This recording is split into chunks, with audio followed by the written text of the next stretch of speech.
Hi everyone, I think most of you know me, but I'm Dr. Burnett from Regions EMS, and we've gotten a couple really good questions from our CME sessions lately that Jen and I are going to address.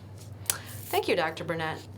Recently, we've had a few questions about the femoral IO site for pediatric patients. I know this is in our guidelines, but people still have some hesitancy. Can you share your thoughts on the pediatric femoral placement? Sure. I think in general people are a little uncomfortable placing IO lines the first couple times. Drilling into someone's bone marrow is not something we do all that often, and it's certainly something that's very effective and ultimately good for patients who need it. When you're placing an IO line, the goal is to get that needle into the bone marrow cavity so that you can deliver fluids and medications and get them into the systemic circulation, just like they would if you put them through a traditional intravascular line, an IV. The choice of bone to use to place an IO does have science behind it, but in the end, as long as you get into a bone marrow cavity, you should be delivering the fluids and medications appropriately. We know the military tends to use sternal IOs that many of you have seen. We use the Easy IO device and place IOs in multiple bone marrow cavities, from the humerus to the tibia. And in the case of pediatric patients less than 1 year old, we recommend distal femoral IO placement, so just above the knee. The reason for this is really just the size of the target. The femoral bone is much larger than the tibia in these very young, non-weight bearing patients. And so placing an IO line in the distal femur will give you the greatest chances of success.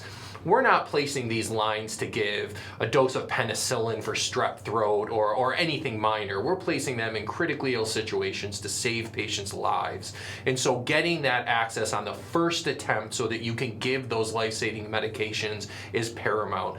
The femur is the biggest bone to do that in the leg, and so we recommend the distal femur in anyone less than 1 year old, certainly in all your neonatal resuscitations. Thank you. In our current CME session, we have a female assault victim who's bleeding vaginally. How does a provider determine if there's a significant amount of blood loss? Yeah, that's a great question.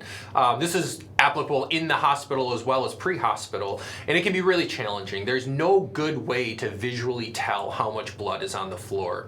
In the hospital, what we'll do is we'll put towels or absorbent pads on the floor to soak up the blood that spills off the table, and then we actually weigh those, and based off the weight, we can calculate the amount of blood lost. There's no real way to do that in the field, so what you really should focus on to determine how much blood has been lost are your vital signs, signs of shock. Look for things like tachycardia, low blood pressure, altered mental status, fast respiratory rate. Those are really the best ways to gauge the amount of blood lost. It's not by looking at the amount of blood on the floor, it's by looking at the patient and what their vital signs are telling you. That makes sense. Thank you. There are many different pediatric dosing aids available: Pediastat, the Braslo tape, and hand tevi. Do you have a preference which one the providers use? Great question again. So PEDS makes everyone a little uncomfortable. I think you need to use a standardized reference, but which one you use does not really matter to me. They're all validated, they're all appropriate. They may give slightly different doses based on which one you use, but they're not a clinically significant difference. I use Pediastat because I always have my phone with me, and it helps me out with some in-hospital things as well, like tidal volumes on a ventilator and anti-seizure and antibiotic doses. So I'm very comfortable with Pediastat. The Braslo tape is going to be found just about anywhere in the United States that you encounter pediatric patients. So all of us should be familiar with that because it's a fallback plan that you'll be able to rely on if you stop to help on the side of a highway somewhere in Montana. That ambulance will likely have a Braslo tape. So I think the Braslo tape is something we all need to know, but it doesn't necessarily have to be our first choice of reference. I know a lot of our providers really like the hand tevi system, and we're supportive of that.